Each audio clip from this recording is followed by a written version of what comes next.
Hey everyone, welcome to the ThinkSwish podcast with me, Eddie. And me, Clement. So, we're going to kick off the first episode of this podcast with a topic that's really going to get you thinking, as we're going to talk about the World Health Organization recently declaring gaming addiction as an official mental disorder. Honestly, I can see why they would consider it a mental diagnosis or mental disorder, but I'll get into that later. What do you think about all this jibber jabber about mental disorder and stuff?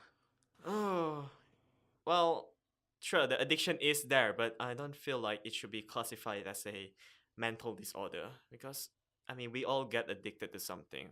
Some people get addicted to smoking, some people get addicted to alcohol, some people get addicted to pornography, and all this and that.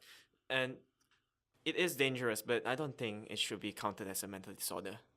So, what do you think about all this whole gaming disorder thing, Eddie? Objectively speaking, anyone could be addicted to anything. So I can see why gaming addiction can be considered something wrong with someone's psyche. Many people around the world will consider gaming as an outlet to just have fun because games are meant to be fun and as a form of escapism or like a way to help them through their problems such as depression. They use it as a way to let their worries just sink away for a while and sometimes even allow them to be their true selves, so to speak.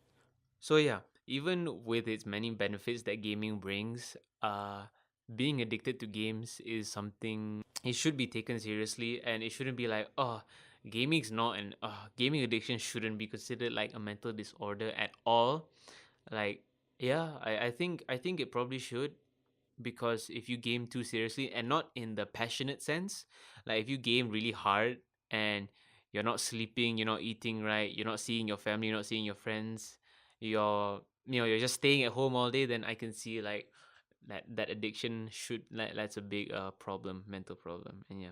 All this addiction is also actually quite dangerous. You can also see like from social medias, like you go on YouTube or Facebook, sometimes you see all these videos about kids yelling, screaming, breaking stuff, and like because of just like video games, like especially like you know how after Fortnite like came out, Oh, after Fortnite, dude, especially that. especially Fortnite. Games like Fortnite or maybe yeah, even games like Apex Legends and whatnot, they really like gel well with kids to the extent like they become like obsessed and addicted to it that they'll do anything. But yeah, for those of you who's listening, here's a bit of background on it. So let me pull up the facts right here.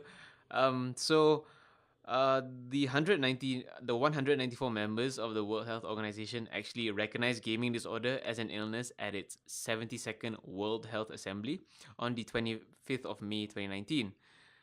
They included gaming disorder in the 11th revision of its ICD-11 or International Classification of Diseases in June last year, in which the disorder is described as, and I'm going to quote here, a pattern of behavior characterized by impaired control over gaming activities to the extent that gaming takes precedence over other interests and daily activities and continuation or escalation of gaming despite the occurrence of negative consequences. So it's like you game so much until like you don't sleep right, you don't see your friends, you don't eat, yeah, you don't eat, you're all like disgusting, you don't shower. Like I can see where they're coming from. But yeah, they stated at that time that for gaming or disorder to be diagnosed, that the behavior pattern must be of sufficient severity to result in significant impairment in personal, family, social, educational, and so on and so forth, like other important areas of functioning, Mm-hmm. and they would normally have to have been evident for at least a year. At least a year. Yeah, at least a year. So it has to be diagnosed like over quite a long time, lah. So imagine if you are just like your parents just bring you to a doctor just to diagnose you for this mental disorder, gaming like Honestly, addiction. I don't know how doctors are actually going to view this. Like GPs, like general practitioners, like the ones you see in normal clinics, Yeah. like you're bringing your son or daughter for gaming, and then you must like, yeah, it was announced. I don't think at the moment, I don't think they would take it so, Seriously, yeah. yeah, so Especially seriously. in Malaysia, I think. Yeah.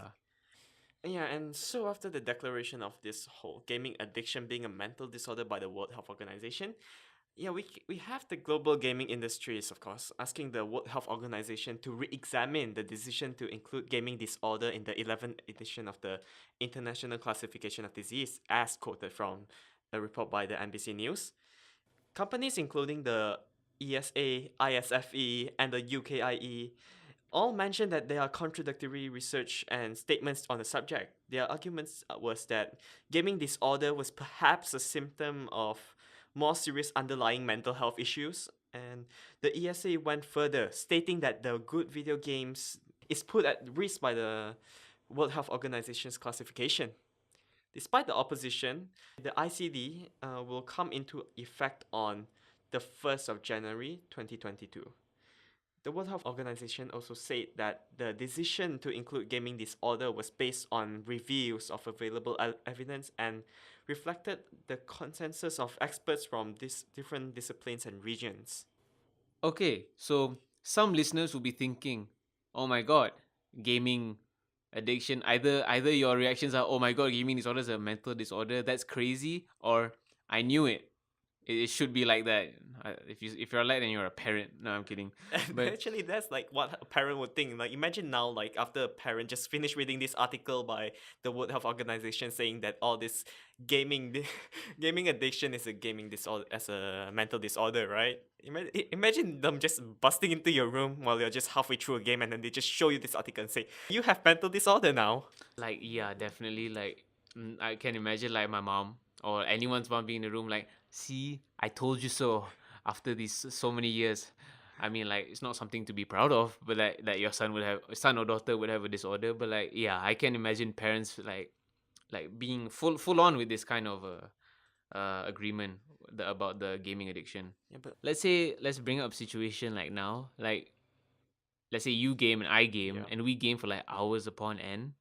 Are we allowed to like claim gaming order disability? Like, can I like put a disabled person like sticker on my car and like get like disabled Free parking? parkings. Yeah. So I don't know about that because it's not flushed out yet because it's gonna be released in Yeah, it's gonna 2022, right? 2022. Yeah. So now that also means like those like gaming industries that they still have time to make their case like against this whole gaming addiction as a mental disorder thing. Yeah, that's true. Overall, like objectively speaking, I do see why they consider gaming addiction as a mental disorder because anyone can get addicted to pretty much anything, whether that it can range from like addicted to drugs or alcohol or any sort of chemical abuse, and might range from that to like things like eating furniture or like Eating furniture. eating bricks or something. Yeah. What are you, a cat? Yeah, gaming is fun and all, but still you have to remember that you still have other responsibilities. If you have an addiction to video games, then you should probably seek help, especially from your family members or your friends if your family members are just not really accepting of your addiction, because some parents will have is pretty negative about this whole addiction thing.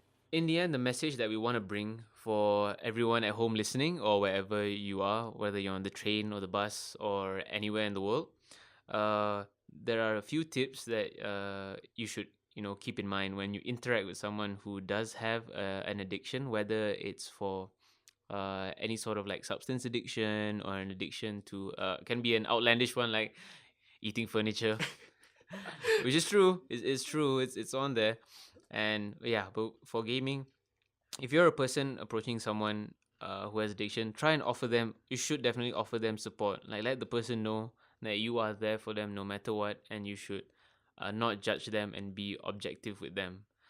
Then you really should encourage them to open up and let them know that you are actually interested and you care about what's happening in his or her life. Or uh, yeah, Right? Shall we just end off our podcast? for all you people out there, uh, make sure you take care of yourselves and of those other people as well. Thank you, everyone, for listening to the podcast. Hope you were all well informed and hopefully entertained as well. And we'll see you in the next episode of the ThinkSwish podcast. Eddie and Clement